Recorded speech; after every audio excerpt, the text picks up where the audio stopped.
कि जब हमारे देश की आजादी की लड़ाई लड़ी जा रही थी, एक तरफ हमारे देश में गोरे अंग्रेजों का राज था और हमारे देश के पूज्य बापू महात्मा गांधी सत्य और अहिंसा के रास्ते पर चल करके हमारे देश को आजादी दिलाने की बात कर रहे थे, तो वही हमारे देश की महिलाओं ने भी उस आजादी की लड़ाई में आगे आकर के अपने आप को उस आंदोलन में शामिल करके इस देश की आजादी की लड़ाई में उन सभी क्रांतिकारियों के साथ में कदम से कदम मिला करके चलने का काम किया था। आज बड़ी खुशी की बात है कि इस नरेंद्र मोदी की तानाशाही सरकार जब से 2014 से आई, लगातार हमारे देश की जनता के ऊपर कहर बरपाने का काम कर रही है। वो चाहे 2016 का हुआ कि आप सबको याद होगा,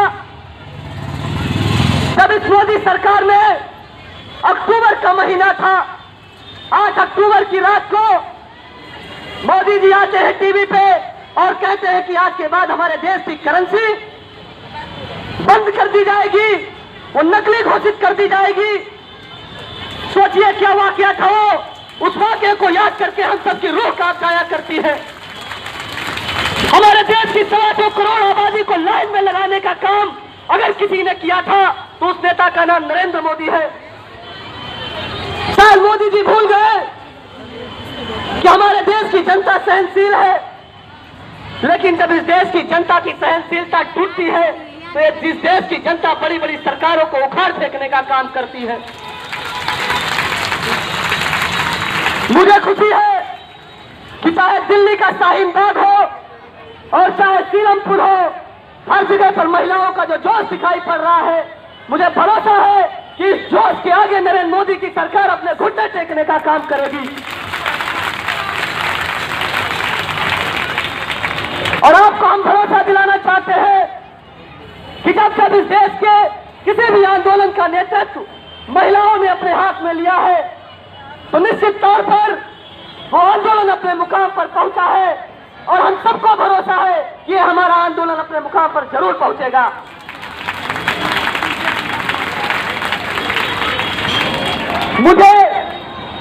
मैं बहुत खुश हूं क्योंकि मैं एक छात्र नेता हूं और मैं छात्रों की लड़ाई लड़ता हूं, लेकिन आज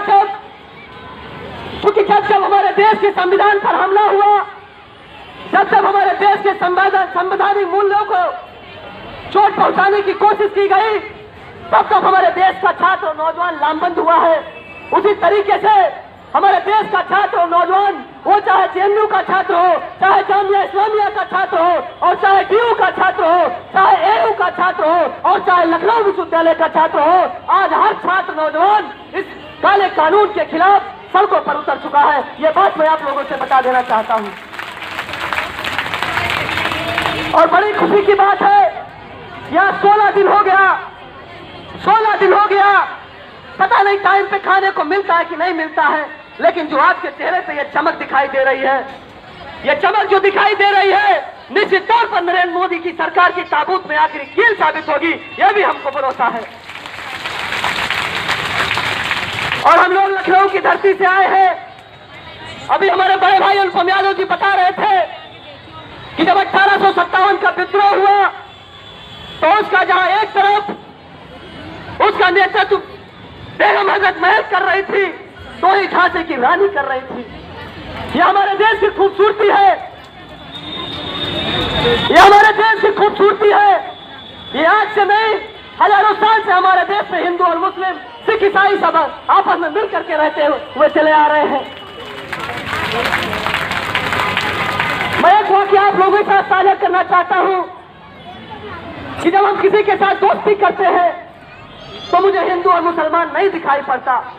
हम एक साथ टिफिन भी शेयर कर लेते हैं, हम एक साथ रोटी भी खा लेते हैं, लेकिन आखिर कौन सी बात आती है कि चुनाव के समय हम हिंदू और मुसलमान, सिख और ईसाई में बट जाते हैं।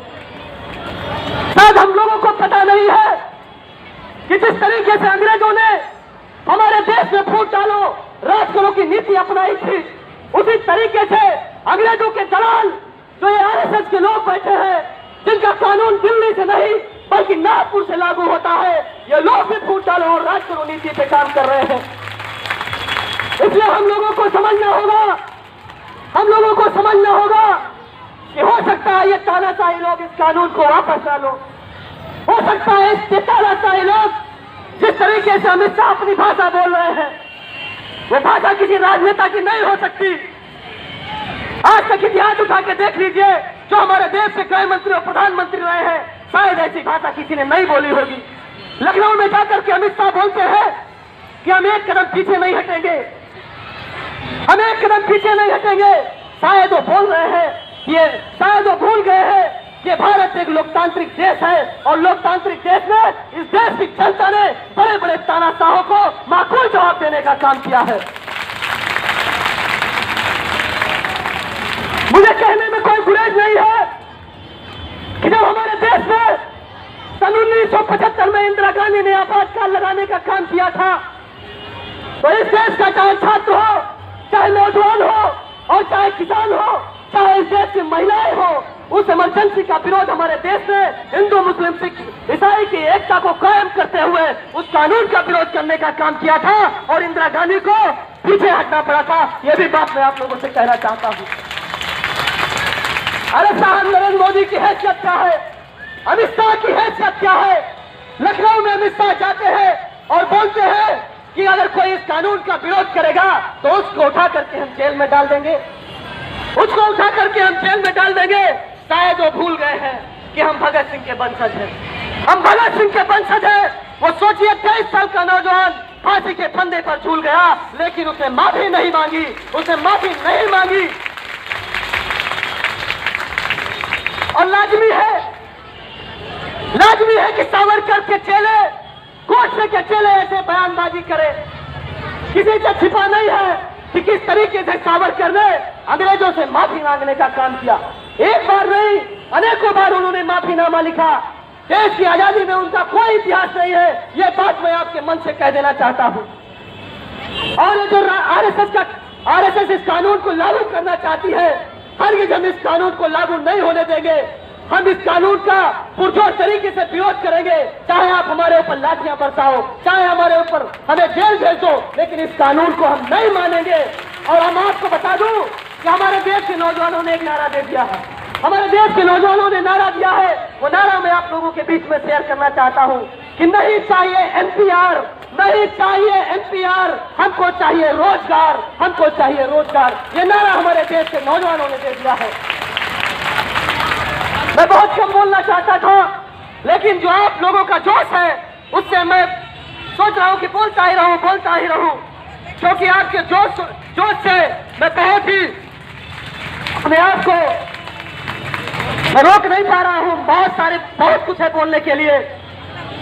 मैं 2 लाइनें कहना चाहता हूं कि खिलाफ है तो होने दो, खिलाफ है तो होने दो, जान थोड़ी है, ये सब धुआं है, आसमान थोड़ी है। ये सब धुआं है, आसमान थोड़ी है। सभी का खून शामिल है यहाँ की मिट्टी में। नरेंद्र मोदी के साथ का हिंदुस्तान थोड़ी है, अमित शाह के साथ का हिंदुस्तान थोड़ी है। बहुत खूब। यह देश अगर पंडित राम प्रसाद बिस्मिल का है तो यह देश अशफाकुल्लाह खान का भी है। यह बात ही नरेंद्र मोदी को समझना होगा,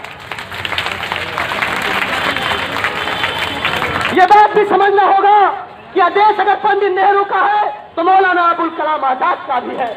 यह भी बात नरेंद्र मोदी को समझना होगा।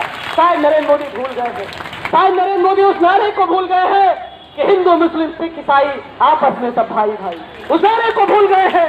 क्योंकि इन्होंने देश के इतिहास को नहीं पढ़ा है, इन्होंने सिर्फ और सिर्फ पढ़ा है तो आरएसएस की किताबों को पढ़ा है। और आरएसएस की किताबों में मैं आपको बता दूं, हमारे मुख्यमंत्री जी हैं, योगी जी हैं, वो बाबा है, सन्यासी है, लेकिन वो क्या करते हैं वो किसी से छिपा हुआ नहीं है। वो क्या करते हैं वो किसी से नहीं छिपा है। वो कहते हैं कि हम महिलाओं को जेल में बंद कर देंगे। आपको पता होगा कि 19 तारीख का जो प्रोटेस्ट था, हमारे उत्तर प्रदेश की तमाम महिलाओं का उन्होंने दमन किया, उनको जेल में डाल दिया।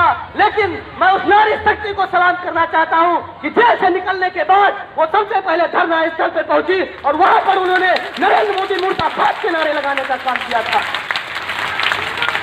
इसलिए मैं कहना चाहता हूं कि न तेरा है न मेरा है, ये हिंदुस्तान सबका है।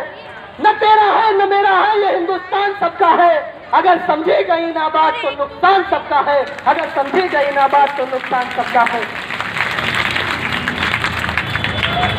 बहुत समय ले लिया है मैं लखनऊ की तरफ से, लखनऊ विश्वविद्यालय की तरफ से और पूरे देश के क्रांतिकारियों की तरफ से मैं आप सबको समर्थन देता हूं और आप सभी को मैं विश्वास दिलाना चाहता हूं कि जब जरूरत पड़ेगी, जहां जरूरत पड़ेगी, हम आपके बेटे हैं, आपके भाई हैं। हम आपसे वादा करते हैं कि हम कभी आप पर आंच नहीं आने देंगे और आपकी लड़ाई को हम अपनी लड़ाई समझ कर लड़ने का काम करेंगे। मैं चंद लाइनों के साथ अपनी बात को समाप्त करूंगा कि चरागों को उछाला जा रहा है, चरागों को उछाला जा रहा है, हवा में रोक डाला जा रहा है।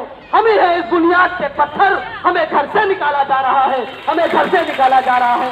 नरेंद्र मोदी मुर्दाबाद, अमित शाह मुर्दाबाद, इंकलाब जिंदाबाद। बहुत बहुत धन्यवाद इस प्यार के लिए। अब आप सबसे मैं आशीर्वाद का आकांक्षी हूँ, क्योंकि आप हमारी माताएं हैं, बहनें हैं और आपके आशीर्वाद से हमारा भी जोश बढ़ जाएगा। हम लोग लखनऊ में एक मजबूत लड़ाई लड़ने का काम करेंगे। बहुत बहुत धन्यवाद, शुक्रिया।